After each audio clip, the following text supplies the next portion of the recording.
very good afternoon and a warm welcome for 60th AICUG TV. I am pleased to have with me a very prominent personality, Dr. Suchitra Pandit ma'am. Ma'am, thank you very much for accepting our invite to be here for AICUG TV. She is a past president of FOXY and she is currently head of the department of OBGY at Kokilaben Dhirubhai Ambani Hospital in Mumbai. She is going to talk to us on women's empowerment.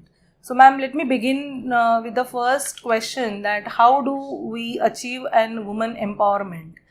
I think first of all you must understand what exactly women's empowerment means. It's known as a Sakshmikaran, meaning a woman should be able to have enough of confidence, enough of knowledge and enough of guts to express whatever she has to express. And women's empowerment begins at home, begins in schools, begins in colleges, and every family has to realize that a woman is important. A girl child who's born is important. And how do you start it? You start it by telling the girl, take your decision. Don't take decisions for that little girl. What dress she wants to wear, how does she want to go, what does she want to eat. You can give her the values, you can give her the ideas, you can give her the education and help her to make a decision. And I think at the home, when you provide that micro environment, that's the time the girl will start blossoming. I'm telling you from my own example, I was allowed to take decisions as early as 10 and 11 as to which school I wanted to go to and where I wanted to travel, which movies I wanted to see. And my father would say, of course, she's right because she has a mind of her own. So I think let's encourage all parents, all doctors to let their children take decisions on their own and just see them thrive. That will be a wonderful thing. So that's the first step in women's empowerment. And when you say empowerment, a woman should be able to decide not just about the education, when she should get married, to whom she should get married, she must have the freedom of choice, when she would have a first child, what kind of contraception she would use, how she wants to lead her life. That doesn't mean that she mustn't look after her in-laws or she mustn't look after the house. Of course she must. But she must have the freedom to decide how, when, why. That's the time the woman is truly independent. And I'm actually dreaming of that India which Margaret Sanger always said. A woman is truly empowered when she has the right to think on her own. Very well said. So the ability to decide, that's the most important step. First step one has to achieve. And after this, the second most pressing issue that we see is the women's violence. So what do you think? How do we make an attempt to reduce the violence against women? See, all of us are really very concerned because the alarming rates at which the violence is rising. Maybe it happened earlier and maybe the press or the media didn't report it. Now it is getting reported. But particularly after all these problems that we've been seeing all around, in the broad daylight, the girls are being abused, molested, raped. It's a heinous crime. So I think first and foremost, we have to teach our girls to be safe. And when I say girls should be safe, meaning they must know how to defend themselves. They shouldn't just give in. They should know exactly. So self-defense is very important. And then there are certain things which I would like to say that like when you're walking in a dark street, there should be enough of lights. When you're walking through an alley, it should be well lit. Why can't we have those kind of things even in our country? Make the places safe for the girls to breathe. We hear of schools, colleges where so many incidents happen when the girls have gone to the toilet or when the girls have gone to the canteen. Why should that not stop? There has to be a strict law and order situation. The perpetrator should be immediately taken to task and the case should not go on for years and years. But more than all that, that is an action. But how do you prevent it? Creating in the minds of people that women are supposed to be respected. Women cannot be harassed. You have an argument, that's a different situation. You may have a difference of opinion, that's a different situation. But to abuse a woman, domestic violence is on the rise, sexual violence is on the rise, verbal violence is on the rise. Now the Vishaka judgment is out. And after the heinous crime which have occurred in the capital city of Delhi and in Mumbai, I think we have to open our eyes, broad daylight, and give it back to these perpetrators. So I think making the girls aware and making the boys aware, reducing the gender discrimination, that a woman is not just a toy, she is supposed to be respected.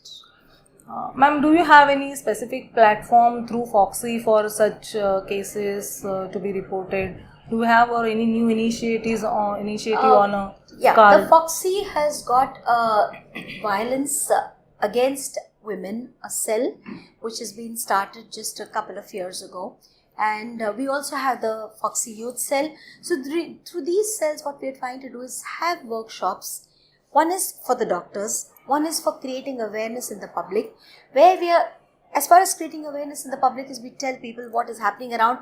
Be open, report a problem if it's within the family, if it's in the neighborhood, report it. Don't just keep mum, because most of the parents are worried, कैसे जाके public को बोले, कैसे जाके police को report करे. So we are trying to create that kind of a pathway. And the second is telling the doctors, if you have a victim coming in with a history of abuse, treat her with sympathy. Don't just send her away to a government setup. Treat her what is the right way to help her, not just physical but also some kind of a mental rehabilitation. And now the government has come up with so many schemes, and the Nirbhaya Act is there to protect the girls, the POXO Act is there, and plus there are so many wonderful programs which have been started by various governments, particularly Maharashtra government, where the girl who has got abused gets immediately some kind, not of just a monetary relief, but also she gets an assurance that whatever problem she is faced will be taken to task, and she will get some kind of an answer to that. So I think it's very important. And even through our when I was president in 2014, we started the Foxy Youth Melas, thanks to MCure that supported us, because we wanted the reproductive health to be a priority, where we're talking to young boys and girls about a good diet, prevention of anemia, prevention of violence, teaching them about the simple self-defense tricks. We had groups of people come in and demonstrate it. We had videoed those and we used those videos to show it, and we've done more than 250 youth melas. And very recently, we're just going to be doing it on the 1st and 2nd, and Dr. Rishma Pai is the current, the newly installed president of Foxy. The program, her year starts off with the Youth Summit, which we're doing at Satya College, and we're going to call lots of young boys and girls. We're going to have health exhibits where we're talking about protection of reproductive health, we're talking about environmental hygiene, and about basically personal safety and first aid. And then we also have a series of lectures for the younger college students, and we're trying to inculcate that kind of a responsible behavior, because if you start teaching them young, I think somewhere those seeds are sown in, and that will be carried forward.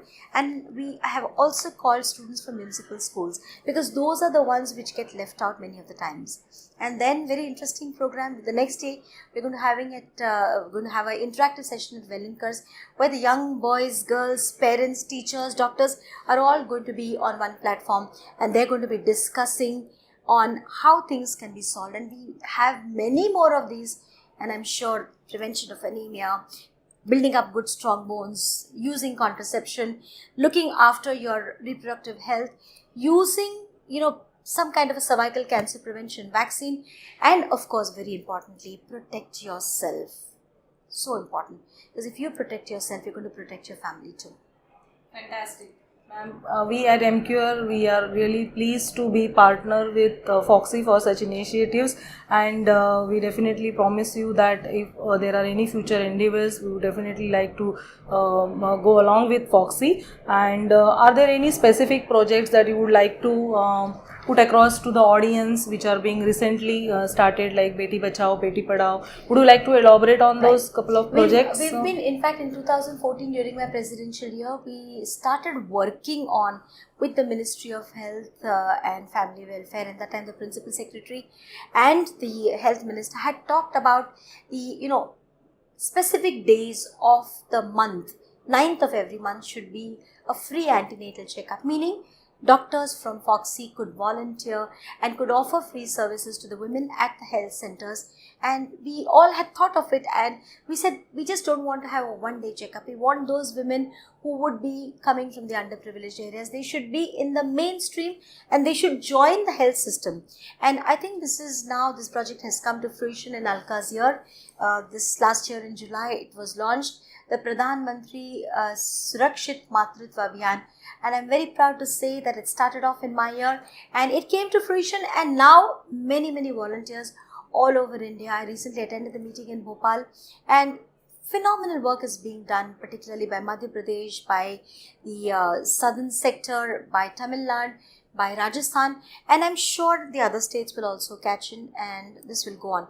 See, we've been doing work on prevention of anemia, we've been doing work on prevention of postpartum hemorrhage, on control of high blood pressure, but this aspect also needs to come in, and we're very happy that I'm glad that MCure has taken up this initiative to help us, and for the youth summit and for the other programs, I'm sure MCure will join hands with us, because we are looking at not just a pharmaceutical company relationship, we're looking at more of a social responsibility, and I think together we can do it well. Absolutely, ma'am. Thank you very much for sharing your beautiful views on these various initiatives. Thanks for your wishes. Thank you very much. Thank you so much. Thank you.